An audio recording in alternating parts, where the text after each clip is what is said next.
Number 18? Yeah, square root of x. For two reasons, right? One is sort of like stuck inside the sine function. And the other one, its derivative is in there. The derivative of a root is equal to 1 over the root fundamentally, with some constants that we don't care about at the moment, right? Okay, I think I.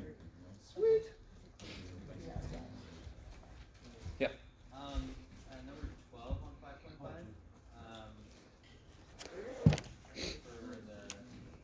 I know Where are you?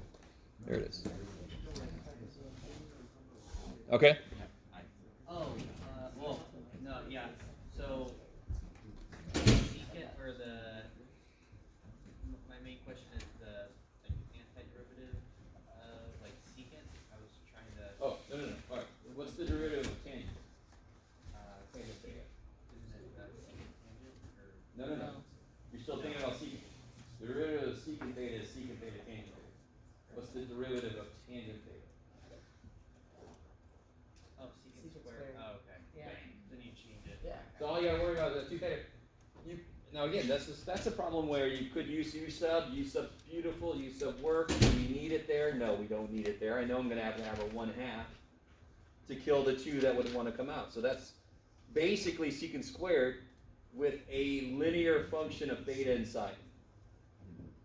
I don't know if you guys are really with me on that. U sub, you can let U equal 2 theta, it'll work. You're going to end up with a 1/2, and why is it going to be 1/2? Because it's got to kill the 2 that wants to come out because of the chain rule. Maybe. All right. Anything else?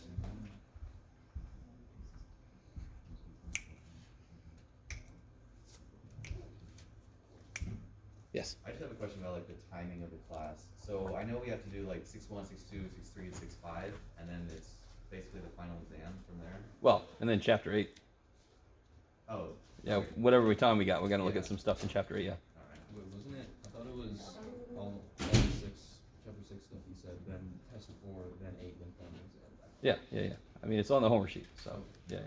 But, I mean, you were talking more generally. Yeah. Because we moved the chapter 3 test back a day. Are we going to do the next test back a day? No, we're fine. I guess when we finish. We're fine. Yeah, we got all this week to get through 6. We're going to start to get into 6-2 today a bit.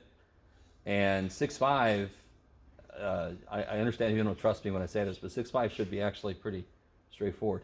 6-2 and 6-3 will not be necessarily straightforward. All right? Yes? So the test is this Friday then?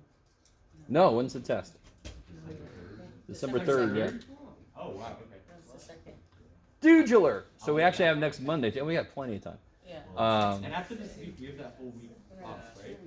Yeah, next week is the first ever fall break.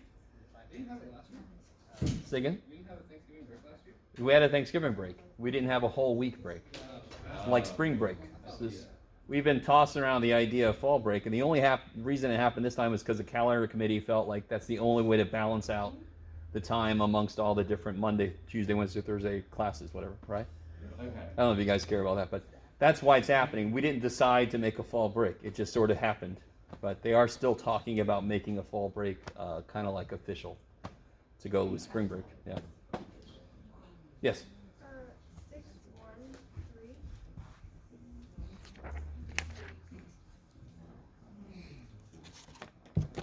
3. All right, so this one. Go where? Oh, shit. Okay, maybe come back. Gonna knock my camera off. This one wants you to find the area of the shaded region. Are you going to do integral dx or integral dy? Do you have functions of x or functions of y? We have functions of y, right? So, what's the top? Let me see. How do I want to put this together? What's the limits of integration going to be? We're doing dy, so how do I figure out what the limits are going to be? Since it's integral dy, I care about what y is doing. So what is y going from to? Yeah. So that's the limits. right? And then what are you going to put on the inside? How do you find, isn't this fundamentally the area between two functions, right? And by the way, well, let's finish this and then I'll have a side note. What's the top function? Sing it. Yeah, e to the y. That's the top function, right? And again, if you need to, you can go, yeah, that's definitely the top function. And what's the bottom function? Y squared minus 2. You're going to have e to the y minus y squared minus 2 inside your integral. The limits are what your variable you've decided to write things in terms of is doing, right? And then you just got to integrate it, yeah. So I really like to think of it as the integral is scanning it from this value of y to this value of y. The integral sort of scanning that area. And it's creating rectangles as it goes and collecting their areas. So it's kind of scanning through that. Okay. I don't know if that helps. Maybe. Is that all right? Yeah? Okay. Anything else, guys? We're not used to looking at things that way at all, because we've sort of arbitrarily decided that X was our input, Y is our output, but we should know better than that. We know that's not necessarily the case. Okay. Any other homework questions? Okay. So last time, we basically talked about two things: the area between two functions, and we kind of expanded our abilities to handle functions that are in terms of y instead of x. Okay, I like it. The thing I was about to say earlier, when I do a normal integral, right? You're for later. When I do an integral, like if I'm trying to find the area here, what's my top function?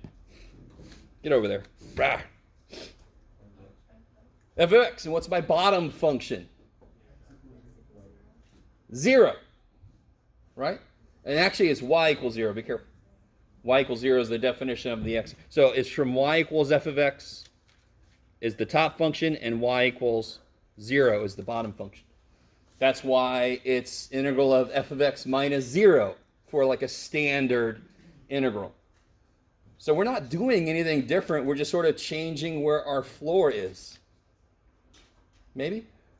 So every integral we've done before, we talked about areas between functions. The bottom function was the axis itself. 0. That's why it didn't show up, because it's minus 0. Who cares? Maybe? Okay. Anything else from homework stuff?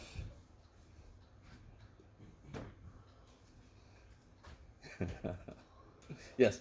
Yeah, the book talked about like left endpoints, like left boundaries and right boundaries. Okay. So that's basically the same as just like turning your head and looking at it. Yeah, top and bottom. Okay. Let me make sure. Do you remember where that was? Yeah, it's on page 433 for me at least. The last page in. Let's see. Blah, blah, blah, blah, blah, blah, blah, blah. Where does it say left? Here we go. Left and right boundary curves, yeah. The left and right boundary curves are the top and the bottom. Oh, okay. Yeah. So they say left and right because they haven't turned their head. Right. Okay. Maybe. So if I don't turn my head, it's left and right. If I turn my head, it's top and bottom. Okay, maybe. Okay. All right. Anything else? Okay. So very first thing I want to do is just continue our discussion about section 6.1. I've picked off a couple of problems from the book.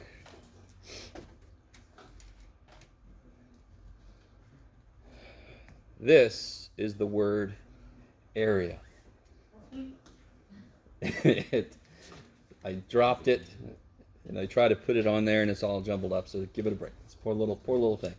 And this is the letter N right there. Okay, anyway. It's be like a CAPTCHA on a thing trying to prove you're not a robot. What word is this? Like, I have no idea. what do I have to do first?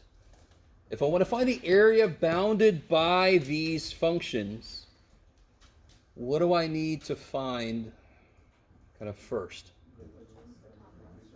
Say again?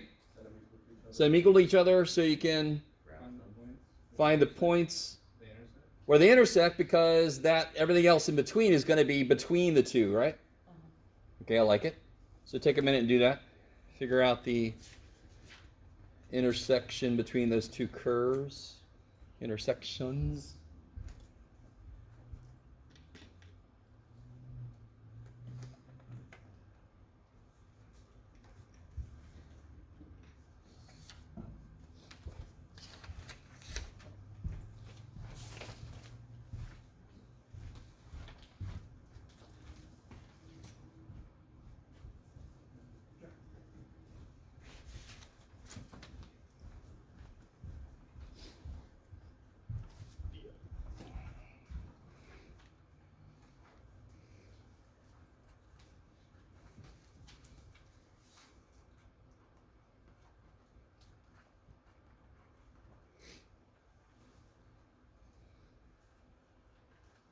That'll make sense, Chef. Do you do that too fast? 2x squared.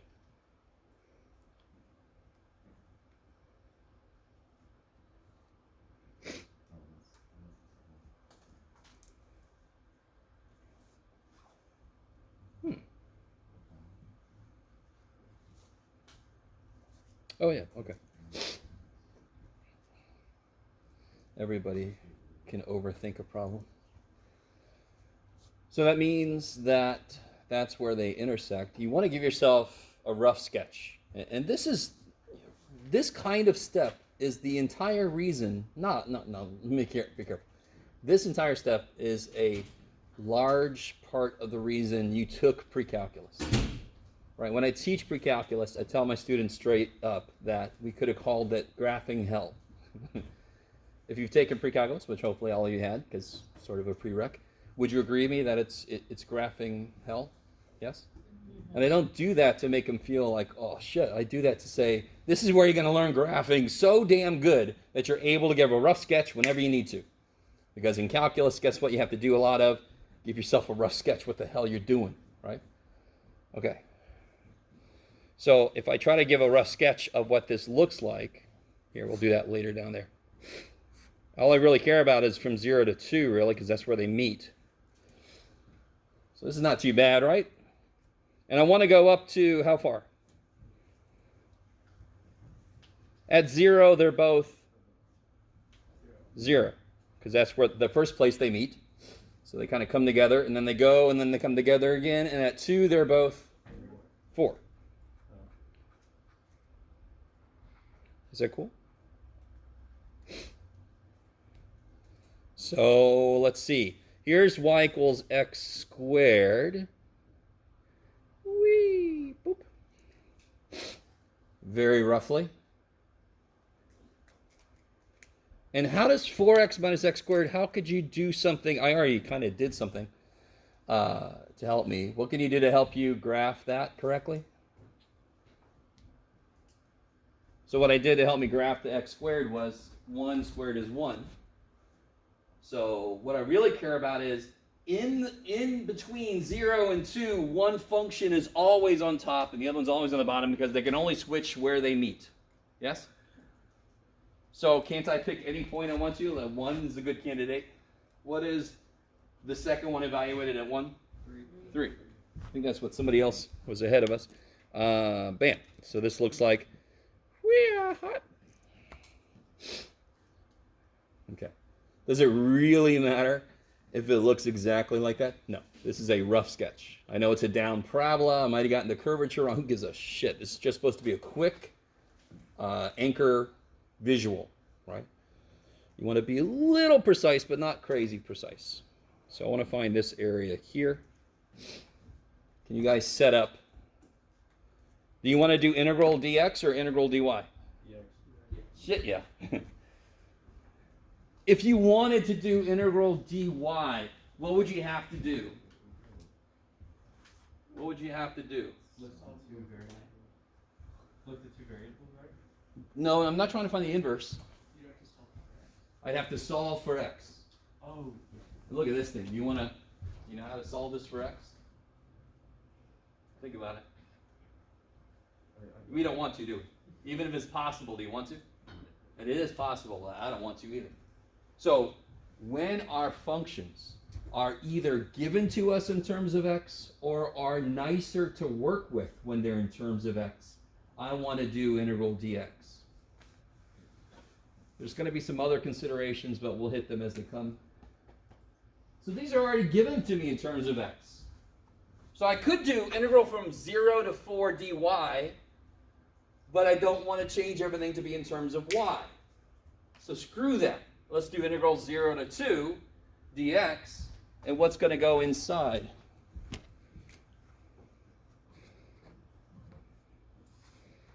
Jeff, you didn't give yourself enough room. It's too bad. Do it live. What's the top function? Yeah, so that goes first. And the bottom function? X squared. So I want the difference between this and this. It really is. This integral by itself would be all the area from here down to here. It would be all the area from this down to the x-axis. This integral by itself would be the area here. So of course if I subtract them, I'm left with that little ribbon of area there. All right, this is beautiful. It makes so much physical sense. Appreciate that whenever it happens. And then this should be relatively easy, yes? 4x minus 2x squared. What do you get when you integrate it? 2x squared minus? Good, 2/3 x cubed, evaluated from 0 to 2.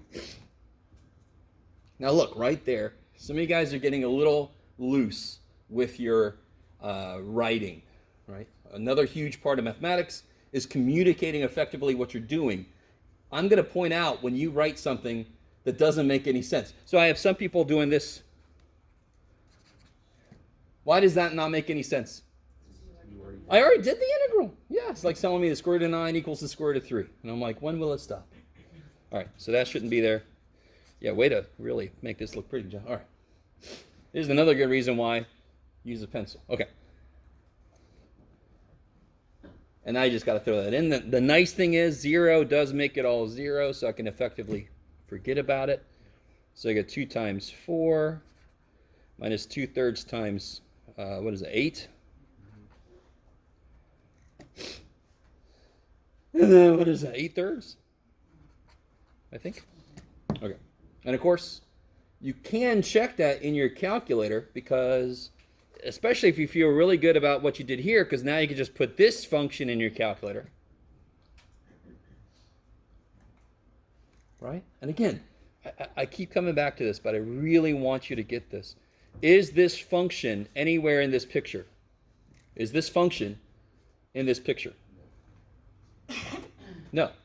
This function is not in this picture at all. What is the connection then? Why does this function show up? So we have the same area. Yes! Sorry. I'm going to calm it down. You don't understand, as a teacher, it's interesting because I'm like, a few times in this class, we've been at an interesting point that is very important in your understanding, right? So I get a little excited. This integral represents an area that would be equivalent to this area, and we're used to that shit. We took a circle and made it a frickin' rectangle. So we have no problem with squishing areas and reorganizing areas. That's effectively what that's doing. Now, could you do all this and never even think about that? Of course you could, right? But we're about to get somewhere where it'll make a lot more sense if you can think it like that. That the thing I end up with has nothing to do with the original thing. It just is an equivalent. Well, it's going to be a volume, but it's equivalent, the same way those areas are equivalent. Okay. Woo! So let's try. Here, you guys get as far as you can with this one. Let me write it fresh. Find the area bounded by turn this around. These curves. Hold on. Let me write it again.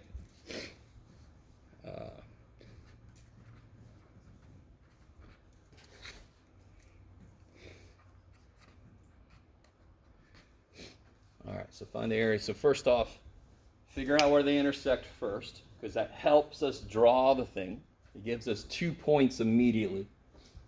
And then sketch the graph. And then I'll catch up to you.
So everything gets a little weird, obviously, when you've got functions of y. So you got to be real careful that a mistake was made last class. It's really easy to make because we just sort of fall into our normal way of thinking. Our points are going to be kind of opposite of what we're used to, right? Because now we know the outputs. So is everybody cool with this? Y'all got the same answer? Okay. So when y is 0, x for both of these is 0. That's nice. So you can't go wrong with that, 0, 0. But when y is -4, you know they're both equal, but I can kind of check -4 squared plus 3 times -4 versus -4, right? I can pick whichever one I want to, but to kind of make sure I've done things correctly, I can do both, because they're supposed to be equal. That's supposed to be where they meet. And either way I do this, I get 4, right? So what point am I going to graph then? 4, -4, exactly. Because y is -4, x is 4. Let me write that down. Okay, so 4, -4.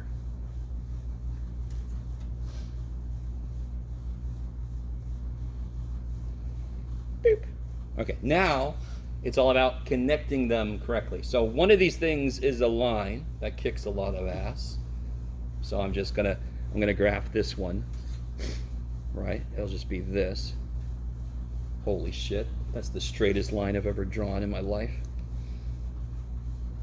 Okay. Now, what's the most important thing? We know it's parabolic, so we can kind of get the stuff correctly. But what's the most important thing to figure out? Well, I could figure out the vertex. I totally could. To be honest, the vertex does not really matter in this problem, but let's remember how to get a vertex, because it could be important in other problems. So how would I get the vertex of this? Yeah, what is equal to -b over 2a? No. No. What do I put here? Normally it's x, and of course now it's y. Okay. See, that's huge. All of our stuff has been inverted, right? So I get negative 3 over 2, right? And then if I plug that in, I can figure out what x is. What will that be? Negative 9/2? Is that right? I think.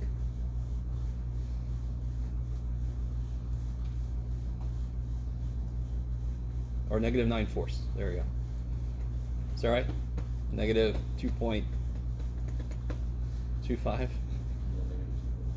Yeah. So negative 9/4. Okay. Now, all right. So if it's a parabola, you can find the vertex, and then you know how to connect the dots. Which way does this thing open, for example? Yeah, it opens to the right because it's positive y squared, so it's going to open this way. So I kind of know it's going to probably be something like this, but now we know for sure where that vertex is going to happen. What really, really matters is I could pick any x value in here just to determine, is it on this side or is it on this side? That's actually the most important thing. Just like we did a minute ago, right? I just picked a number in the middle and figured out what was on top, what was on the bottom. So we do know the vertex, but real quick, if I just picked negative 2, what do I get when I put a negative 2 in here?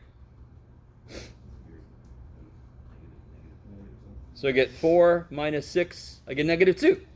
So that means it's back here, right?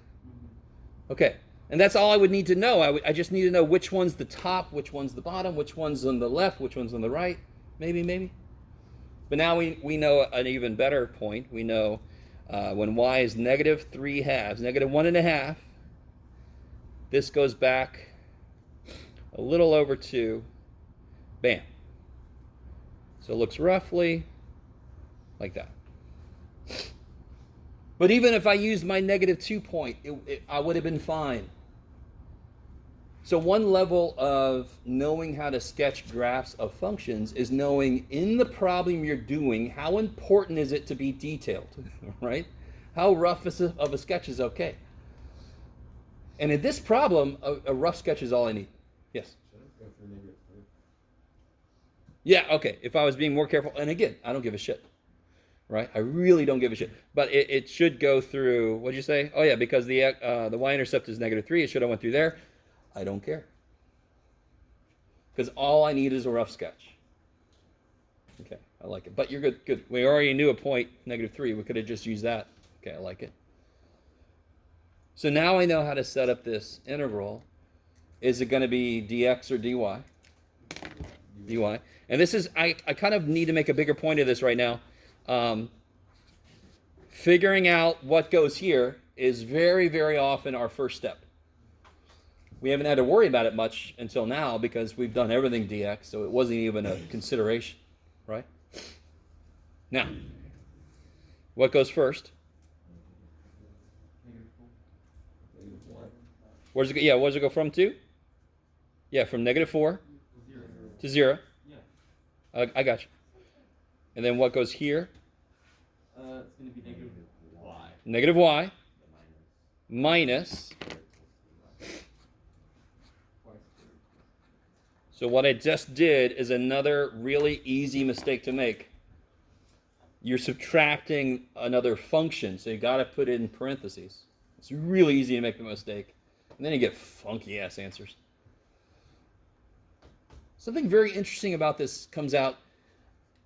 Unless I have a very, very strange, weirdly set up problem, our areas here will actually be positive always. They now are physical areas.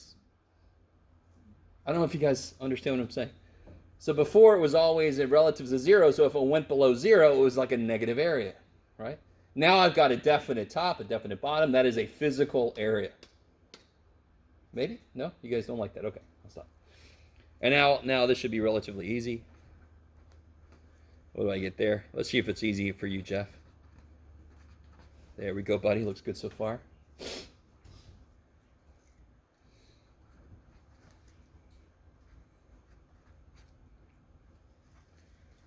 This is a little weird. Here's where you also have to be careful. When the top dude is 0, kind of sucks because a lot of people forget then you have to subtract the results of the next dude, right?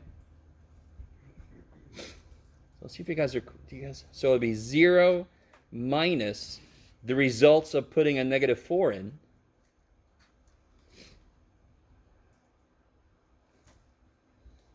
Which will be, so now it'll be, ochi mochi. Oh, what is that going to be? I don't know. Negative 1/6, so it'll be 32 thirds. Negative 32 thirds? Positive 32 thirds. Positive 32 thirds? As a final answer. Oh, yeah, with a negative outside. Okay, I'm with you.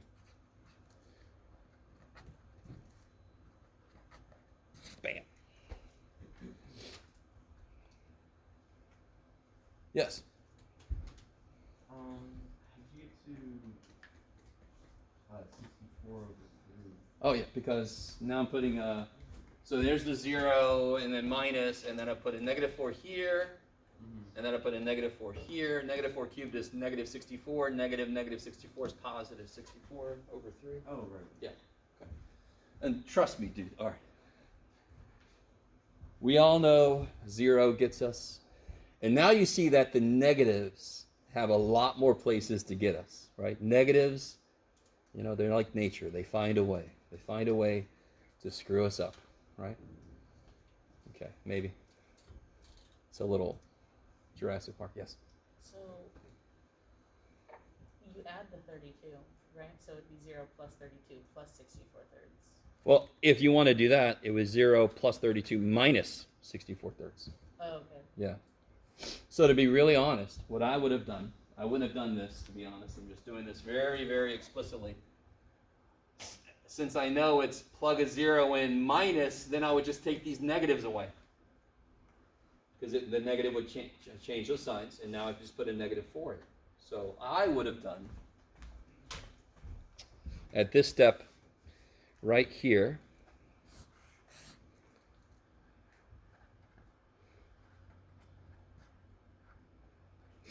put a 0 in, a 0 minus, negative, so now these are positive. And then I put a negative 4 in and I'm golden, right? Okay, I get the same answer, but if you don't like that, you could be very explicit the way I was over here. That's perfectly fine. And maybe. You guys feel generally okay with the dy possibility? And actually, you should feel very happy it exists, because if we didn't do dy, if we always just did dx, I'd have to solve this for y. Again, believe it or not impossible. Very possible. Does the function it ends up with, is it something you want to integrate? No. No. Okay. All right. So, now, what we're going to get into, and I'm so happy I found this thing. All right. It's just a matter of what order to throw this at you. Yes, okay, let's do that first. I like that. What we're going to get into now is a very kind of specialized way. Fine. We're going to start general, and then we're going to make it specialized, so it's something that we're able to handle right now. So what we're stepping into now is, how do I use calculus to help me? I know how to use calculus to get areas. We can now do, basically, if it's an integrable function, we can find area between whatever the shit. We're ready. We can do that. But can we use calculus to find the volume of something? Yes, you can. I like it. So Riemann sums. What was the idea of that? Using rectangles to find the area. So we added up a bunch of rectangle areas to get the whole area, right? And we let the rectangles get infinitesimally small so that a resolution became perfect, right? Infinite resolution, yes? Okay, I like it. So now when we have volumes, if I Oh boy. Jeff can't, yeah. All right. Thankfully, I'm so happy I got computers that can draw 3D for me, but all right. So if I have a volume now, do you see how this is a sphere now? Especially if I put the little stupid. Yes, maybe? That's not a moon. That's not even a Death Star. It's a Dragon Ball. No, all right. So, to find the volume of this thing, that sounds strange. So think about it. To find the area of a region, we broke it up into rectangles. And then we just added the areas of the rectangles. That was, if you really look back on that, that's like, holy shit, that's nice. To be honest, now, does it get a little complicated? Of course, right? But fundamentally, everything you're doing is just adding up areas of rectangles. So what is one way I could try to find the volume of a sphere? Pretend like that's a sphere. Yeah, you could break it up. All right, so we're going to get there. What's interesting, I don't like the way the book kind of ignores this fact. So I'm going to make a bigger deal out of something. I can break it up into disks. Because how do I get the volume? Don't I have to add up a bunch of volumes to get the total volume? The same way that we add up a bunch of areas to get the total area. Does that make sense? So you can imagine a lot of ways to chop this thing up, right? There's a ton of ways I could chop this thing up, but if I take any cross section, that area, that shape, of course, is a circle, yes? Take any cross section of a sphere, I'm going to get a circular cross section. So the idea is, if let me put the x-axis there. It doesn't really matter. Let me put the y-axis there, sure. If I step along, so let's say that I'm at some, I don't know how much I want to subject you to my pathetic drawing, but oh well. So let's just say I'm at some arbitrary x, let's say xi, to make it more like what we're used to, yes? This is the good old Riemann Sums kind of thing. Don't worry, we're not going to redo Riemann Sums with volumes. We're not going to do that. We are sort of going to build up and eventually just go directly to integration because we don't need to make the connection we already did. But we do have to talk a little bit about it. Now, this, I need to know, let me see, how do I say this? What is the radius? So if I slice down here, if I slice through there, slice it, and then I pick it up and I look at it, there's going to be a circular cross section here. Yes? That's not bad for me. Come on now. That's pretty good. It's not bad for me. It's not good. I didn't say it was good. I said it was not bad for me. Which leaves a lot of room. All right. So you guys, right, if I chop it, don't I get this circular cross section, right? As I move away from here, what happens to that circular cross section? Does it get bigger or smaller?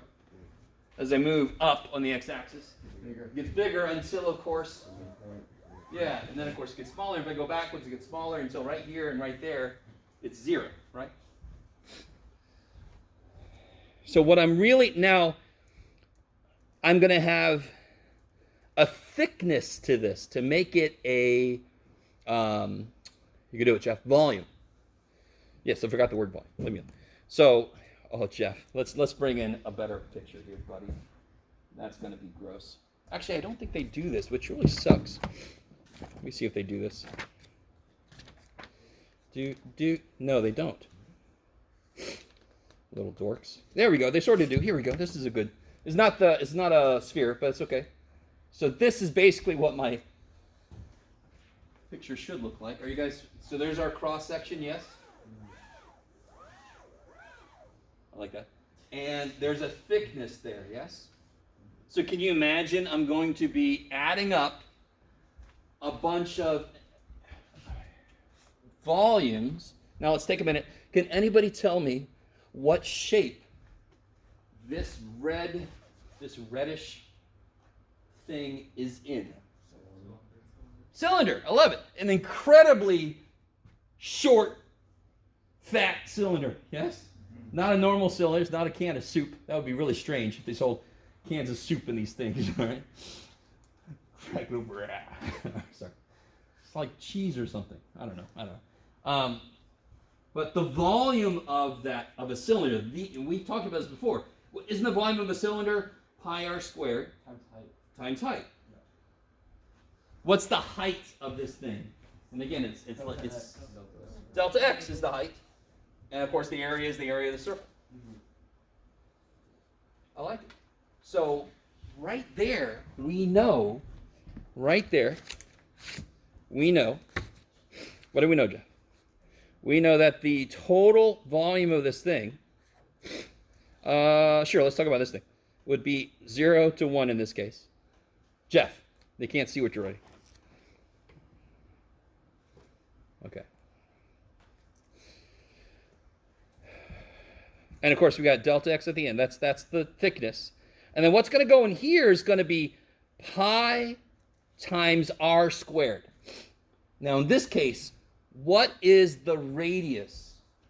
So look at this here. Actually, they kind of give it away. Oh, well, too bad. That top function for them was square root of x. So what is the radius of that disk? It's located at x. What is the radius of that disk? F of x, in this case, square root of x. But in general, f of x. I like it. I'm sort of mixing stuff here. This shouldn't be a delta. Oh, well. I mean, it shouldn't be delta.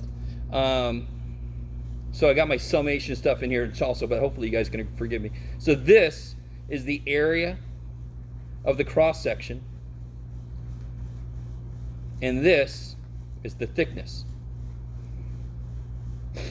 So together that makes a cylinder, and then I just scan from the lower part to the upper part, scan across the whole thing, adding up all those little disks as I go.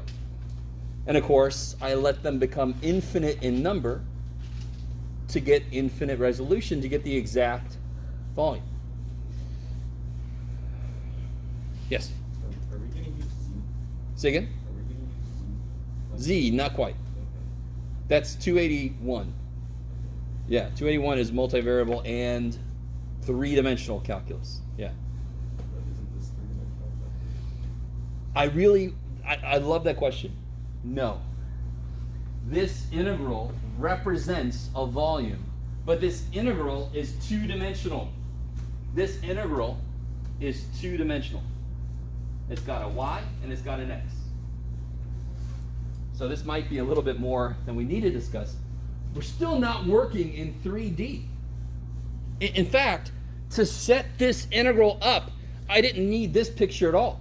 I just need that picture right there.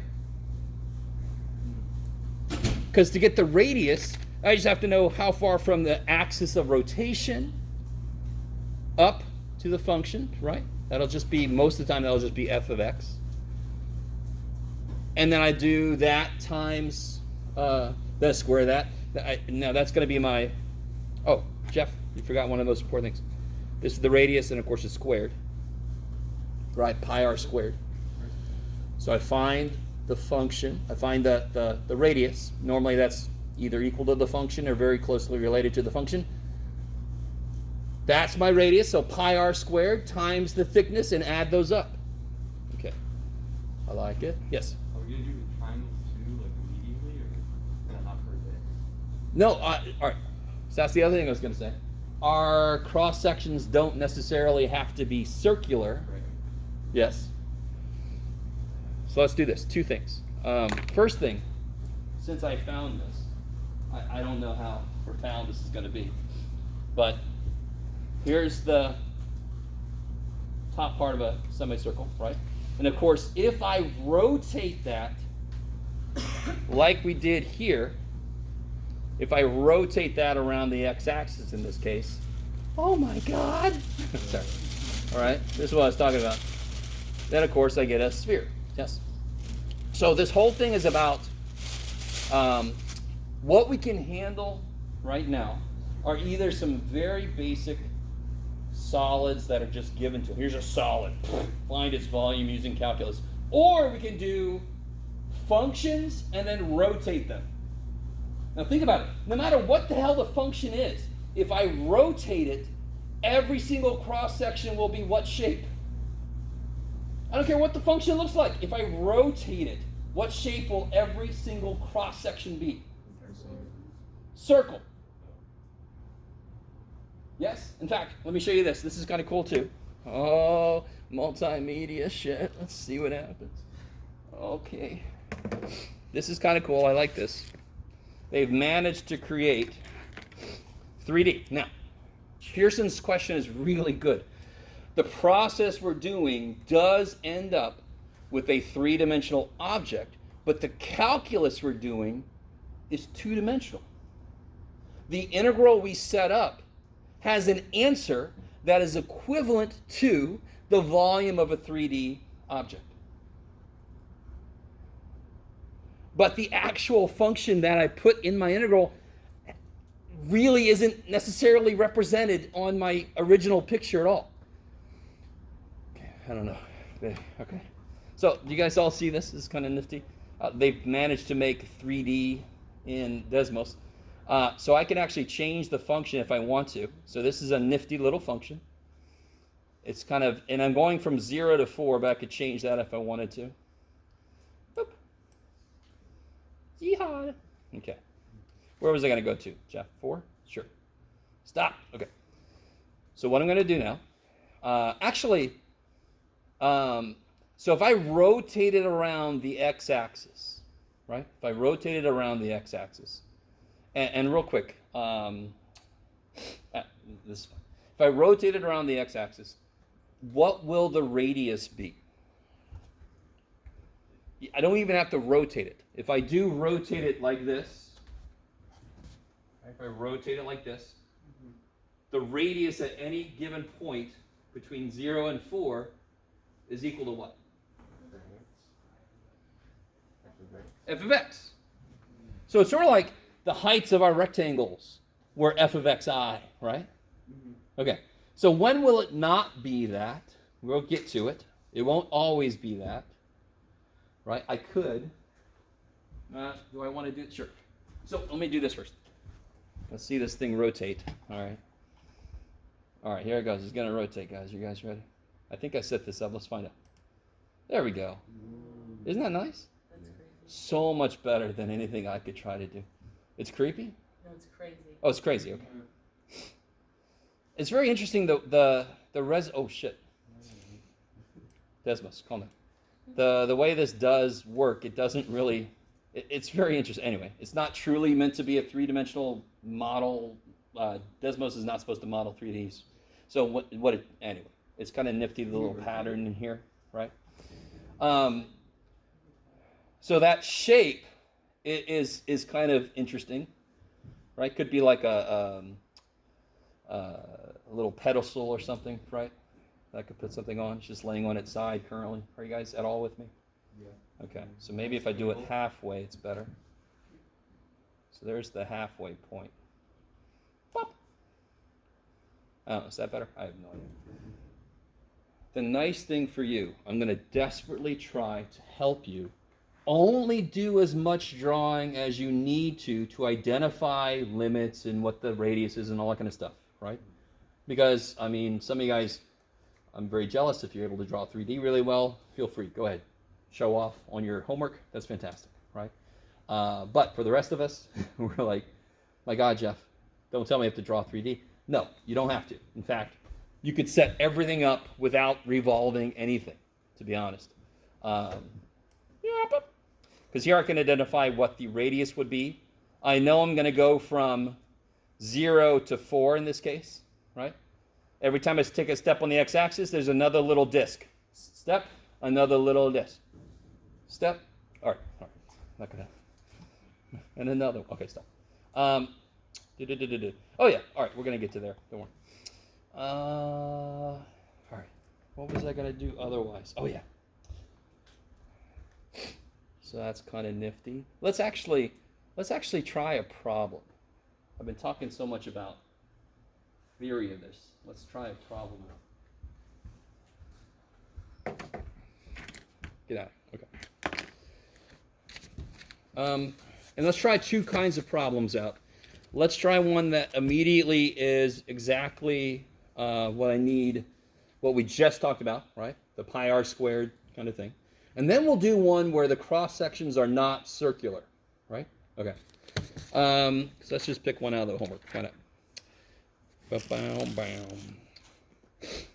Oh, I don't know. You want to try number? Let's try number 4, maybe. Oh, that looks funkadelic. Oh shit! You guys can't see anything. All right. Well, let's try. Let's just start with number 1. Actually, let me point out a couple things.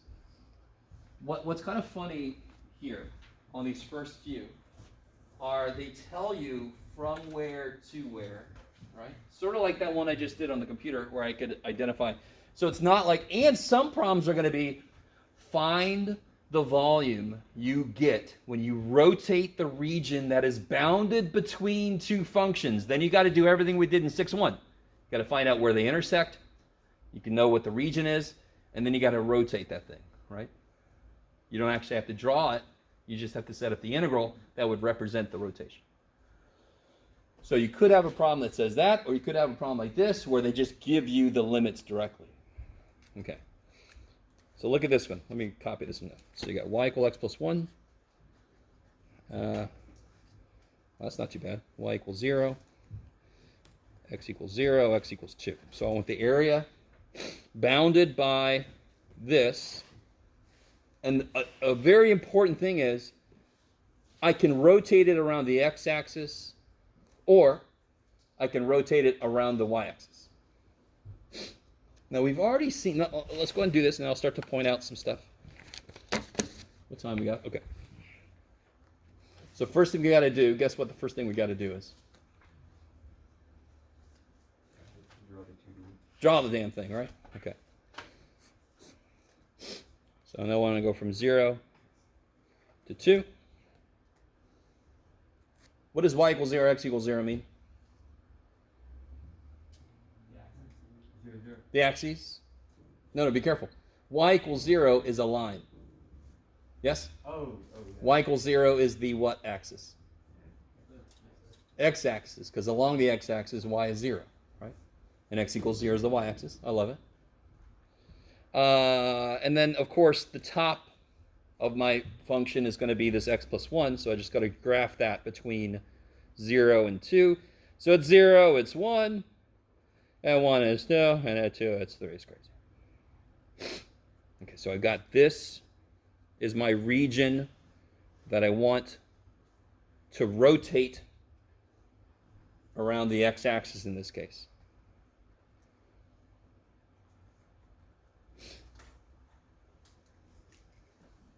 All right, I like it. I like it. So you do not need to, but one thing you could do, you could even extend this down if you wanted to. You know it's going to basically go like that. Yes? That's such a beautiful thing. No, it's not. I know. You got this thing.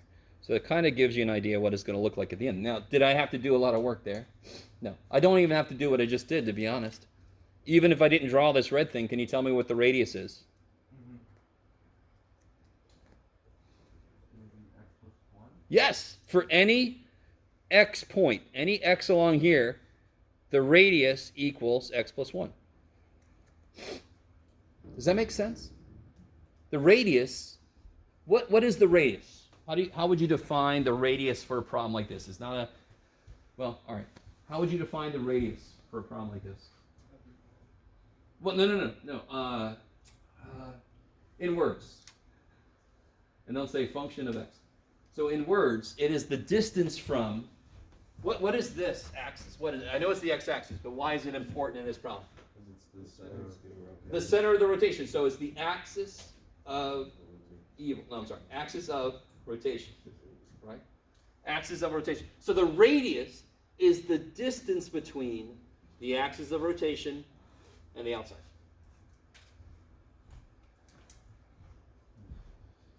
Right? So it's from the innermost part to the outermost part of our shape. Yes? That's what the radius is in general. Okay. Now, so we figured out what our radius is. Now here's the beautiful part. The volume, let's switch back to, here we go. Zoom out a little bit. There we go. Okay. The volume is going to be, we're going to worry about the limits here in a minute. I'm just going to put, let me just define it in general. F of x squared times delta x dx. Yeah, dx. Earlier I was mixing my stuff, so. Because now, remember, the thing I should have pointed out earlier is I had a delta x there, but the minute I let the infinite resolution happen, which just means let the number of disks go to infinity, right? Delta x becomes dx, because now it represents an infinitesimal step. This is generally how this is going to work. And then we'll talk about weirder problems. Let me say this right now. This problem was basically pretty simple because the axis of rotation was one of the axes. So I could either rotate it around the x-axis, or I could rotate it around the y-axis, or I could freaking rotate it around the line y equals -1. I could have made this be the axis of rotation. What would be weird if we would have done this problem and had the axis of rotation right here? Let me ask you this. Our shape that we're working with right now, will it end up being solid? You could do this. Did this end up being solid when I rotated it around? Now, solid meaning it occupies all this. Yes, it's definitely solid because it's a solid area being rotated with no space between the center of it and itself. Yes? I don't know. Hopefully that makes sense. But if you did it at -1, there would be a full one.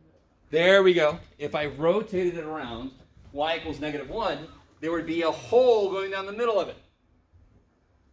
And I like to think of that like sort of like a bundt cake pan, maybe. You guys know anything about bundt cakes? Okay. If you don't, then they just have a hole in there. Yeah, Just in case. All right, so let's do this one first, and then we'll try the other one that I'm talking about, and then we'll try one cross section is not a circle, and then we'll see what time it is. So this is a basic problem. Give me a region. They tell me what axis to rotate it around. If they had told me to rotate it around the y-axis, what do you think I would have needed to do? Everything would have to be in terms of? y. Everything currently is in terms of x. If they want me to rotate it around the y-axis or any axis parallel to the y-axis, I need to do integral dy if I want to use disks. Is disks the only method to use? No. There's another method we're going to learn. Everything that disks does not work for, this other method will work for. They perfectly complement each other. And sometimes they actually both work, to be honest. Depends on how ugly the functions are. So let's do this. What do I put in here? A and B, of course, are. 0 and 0. And now you can see how important this is. This piece here. That's huge, right? Knowing this. It sets everything up. So I want dx because all of my disks are located on the x-axis as I move along, right? That's why it's dx. So my function is of x. And now my limits have to go according to what x is doing. Pi times the function squared. Let me see if I can really make this point. Does anyone disagree that this is a two-dimensional integral? Isn't there an input and an output? Yes, so it's two-dimensional. This is a two-dimensional integral that happens to have the same value as the volume of this shape because of the way we set it up. That is tripedelic. Just to, why not, right? Make it work. Okay, maybe. So, and now it's relatively easy. Are you guys, you can just take the pi out of the way, right? Does anybody want to FOIL this out? I don't want to. I don't need to. Does anyone else not need to FOIL it out? I don't know. What's the integral of this? X is 1 cubed over 3. Yeah, 1/3 x plus 1 cubed. From 2, 0. Or, I mean, there's nothing wrong with foiling it out, doing each piece. There's nothing wrong with that. But the inside is linear with a slope 1. It's basically integrating x squared. And now you just plug shit in. So let's see. So when I plug a 2 in, now you got to be careful. What happens when I plug a 0 in? You get 1/3. It's a thing. It's not 0, is it? So you got to be really, don't get too stuck with, oh, I see a 0, yay. No, be careful. It's only yay if it makes everything 0. So this will be, let's see, pi over 3 times 27, yes? Right? Is that cool? Minus pi over 3 times, you guys with me? What happens when you put a 0 in? You're 1. Is that cool? So I just put the pi and the 1/3 together, just because that's a constant. It's just going to come for the ride. So I get 9 pi minus 1/3 pi, right? Which is 26/3 pi. Yes. Okay. And then if it's a, if I'm going to tell somebody how large, how many whatevers of water do I need to fill it, I'm not going to tell them, yeah, I need 26/3 pi gallons. Who the shit are you? So some problems you want to change that into a decimal, of course. Go ahead and multiply that all out.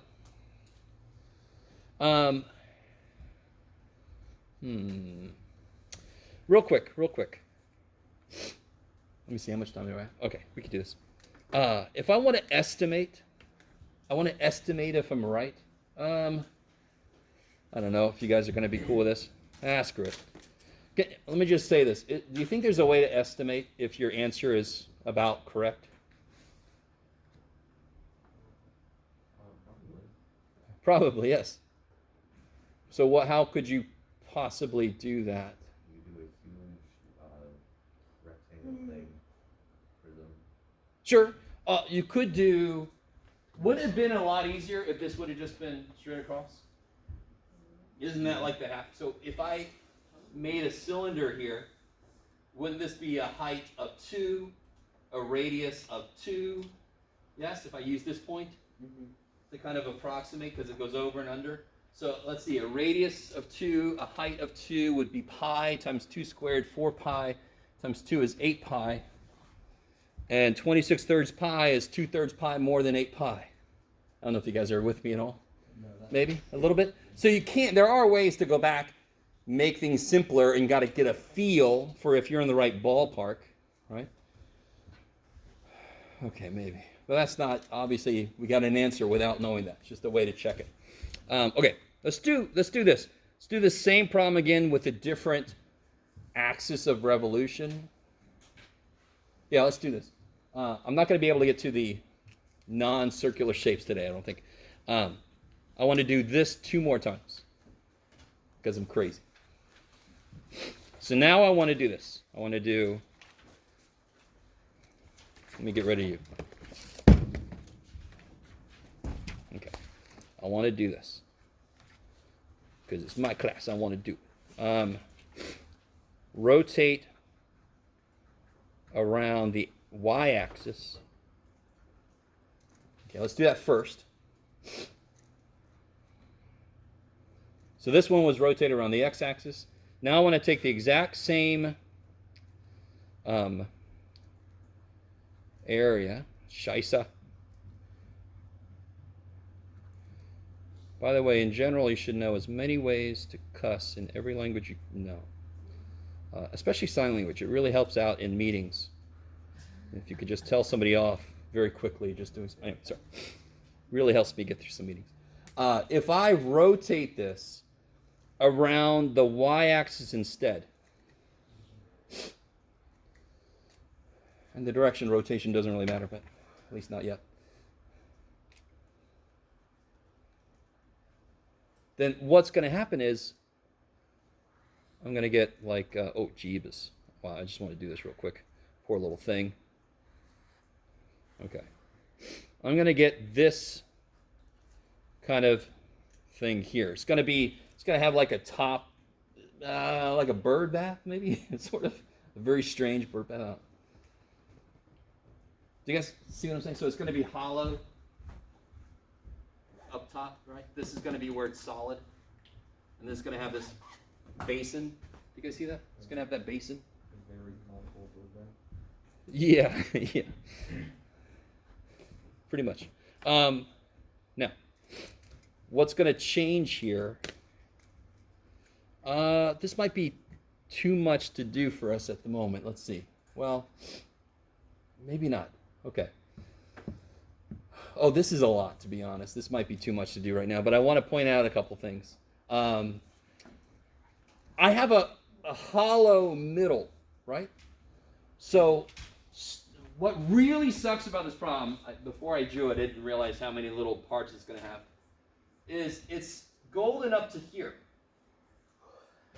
Right? It's got one radius. What happens the minute I get past here? Doesn't it have an outer radius and an inner radius? So sort of like, I need to do two problems. I need to do the big, giant chunk with no hollow inside.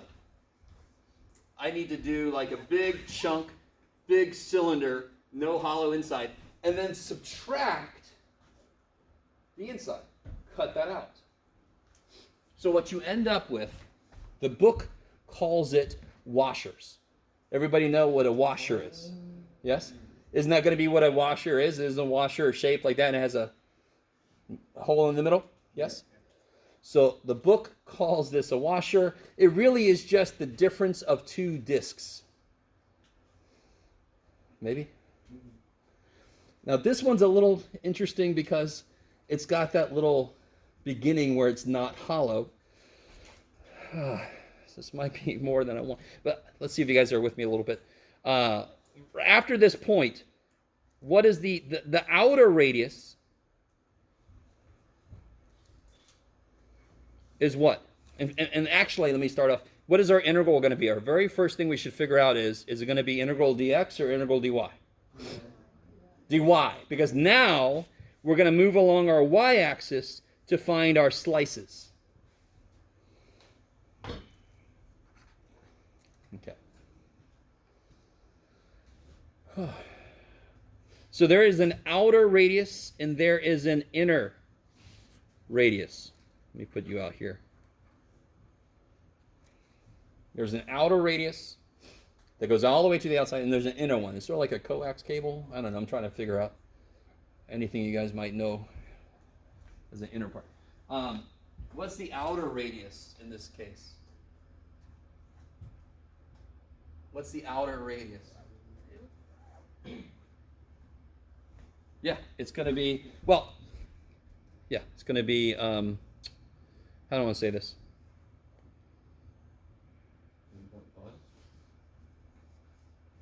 Wait a minute. Think about this sideways. Hold on. Bum, bum, bum.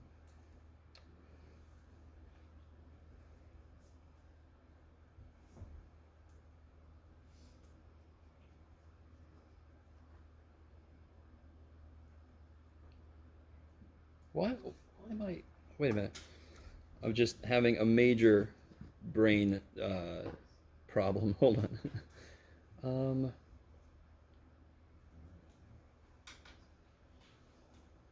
Well, the inner radius is definitely going to be this. Let me see if you guys... Let's start with the inner radius. For some reason, my brain is just seizing up on the outer radius. What's the inner radius going to be? Let me see if you guys are cool with this. It's going to be to this line here, right? Yes? But I know I want everything in terms of y. So the inner radius is going to be... Oh, I'm being really stupid. That's just what it is. What's the inner radius going to be then? If I solve this for x, what do I get? Y minus 1. So the inner radius is y minus 1. And the outer radius is just freaking 2, Jeff. You're fine. I'm thinking ahead about what we're going to come up against. That was simple. Okay. Let me stop for a minute.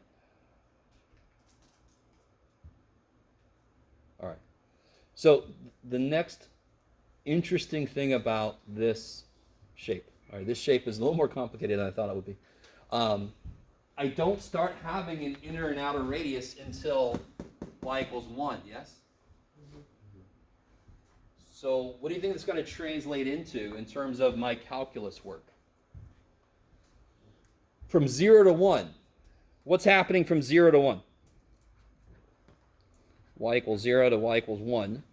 Isn't it just going to be integral from 0 to 1 pi times, what's the radius? 2 squared dy. Kick ass. Plus, what happens after that? Well, now I'm going to go from 1 to 3, correct?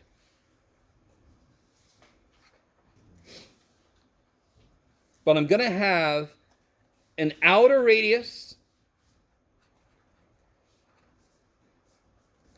minus, so that's my my total block of cheese, and then I'm going to chop out minus pi times my inner radius, which we said was y minus 1. So in general, so we can do that, but in general, the washer method is going to be pi times r outer squared minus r inner squared. So it's like a outer, you do from the middle all the way out, and then you cut out the middle, which completely makes sense. It's how you make a washer, yes? You do a nice, flat, solid piece of metal, and then you chop out the middle. That's one way to make a washer. So what we do is we do as if the inner was not hollow at all, and then we do, oh shit, we got to cut out the inner one. The weird thing was there was no inner radius until it hit 1, and then the inner radius came into play. Yes? I'm confused where the inner radius, like how you got the inner radius. The function for it? Yeah. Okay. I'm rotating around the y-axis, which means all of my disks are located on the y-axis. So this has to be dy. I know my inner radius is from the axis of revolution to the function. And the function is x plus 1 as a function of x. I need it as a function of y, so I just solve for x. Yeah, so just subtract 1. Cool. I like it. And now, after all that, this is the easy part, right? Yes? Maybe? No? I could just take a pi out of everything? Is that cool? What's this integral here? This is kind of weird. Isn't this the integral of 4 dy? Yes? Yes? From 0 to 1, so that's just 4. Let me just make sure, let me see if you guys are cool. So this will be pi 4y from 0 to 1. Yep. Plus, and this one, it's going to be 4 minus, let's see. And then I can kind of multiply this out. Y squared minus 2y, but it's going to become plus 2y because the minus. Plus 1 is going to become minus 1.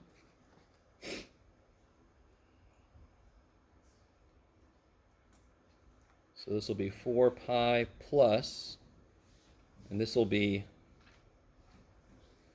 let's see, this is 3. There you go, Jeff. So this will be 3y minus 1/3 y cubed plus y squared from 1 to 3. And now this is just straight up integration. Obviously, the really hard part sometimes is going to be setting up the integral that we have to work with. Once you got that set up, it's sort of like a word problem. Once you get the equation set up, that should be the easier step. Let's see. Oh, what do I get? I get 9. Is this a 1/2, Jeff, or is this a 1/3? It's a 1/3. 9 plus 9, that was neat, minus 3 minus 1/3 plus 1, and then I almost don't care, whatever that is. 9 minus 3, 6, plus 1/3, 6 1/3, minus 1, 5 1/3, I think. So 9 and 1/3 pi. Okay, I almost don't care. Let's see. Yeah, let's try one more. That was a little bit worse than I thought it was going to be, but that's all right.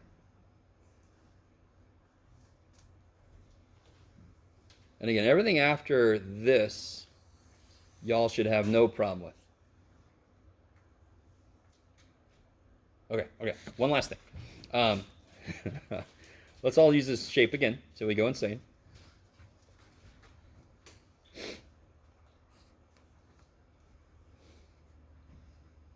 Drawn to scale. That's beautiful, Jeff.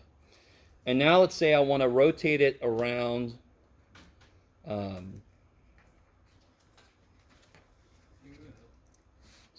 rotate around y equal -1. So this is going to be my axis of rotation. Here's my shape. This is now my axis of rotation. Now I'm not going to draw any rotation here. I'm not. I just want to show you don't have to if you don't want to. Now we have a better understanding of what radius is defined to be. Can somebody tell me what the radius is? Let me remind everybody the functions we're working with. Well, it's just this one. And in this case, I want this to be integral d what? Yeah, I'm rotating it around an axis parallel to the x-axis, therefore dx. So washers and disks are really cool. The other method is going to be the reverse of that. So that's going to be kind of neat. So I definitely want this to be dx. That's your first step. It's almost your first step is to figure out d what, because that controls everything else. So I want it as a function of x, yay. Can somebody tell me, though, what is my radius going to be? I'm definitely going to go from what to what? 0 to 2. Because, again, that doesn't matter the rotation. It just matters I want to start at 0 and I want to go to 2. And weird shit's happening with it, but that's all the limits care about. What am I scanning across? Pi times, what is my radius? How far is it? How long is that red line I just drew? Yeah, x plus 1 minus -1, right? Isn't it longer than normal? So it should be more than x plus 1. It's x plus 2 because now it's one more step to get to the axis. So this is x plus 2.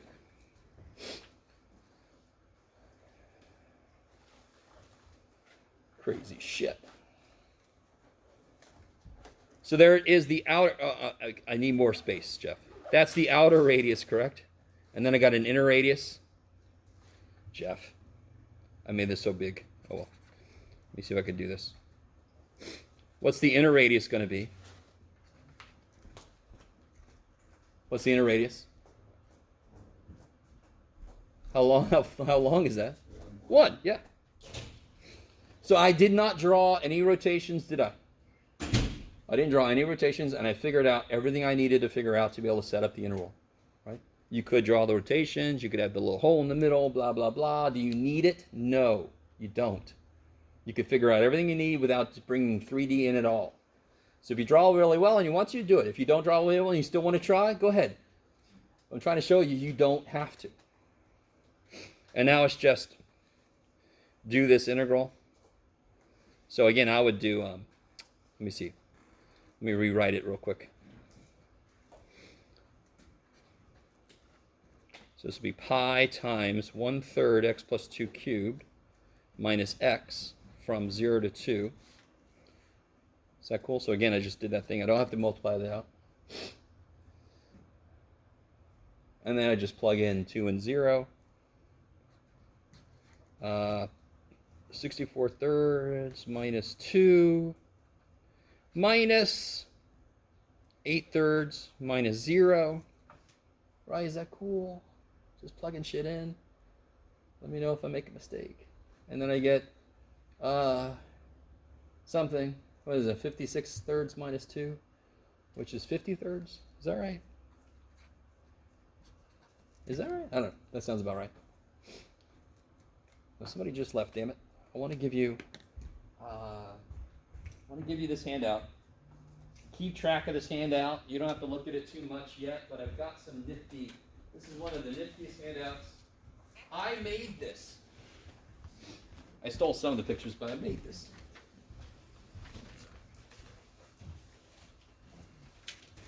we're gonna work on the back side of this next time, and then we're gonna get into the other method, which you can see on here is called shells. So there's the washers and discs method, and there's the shell method. Not the shell beam.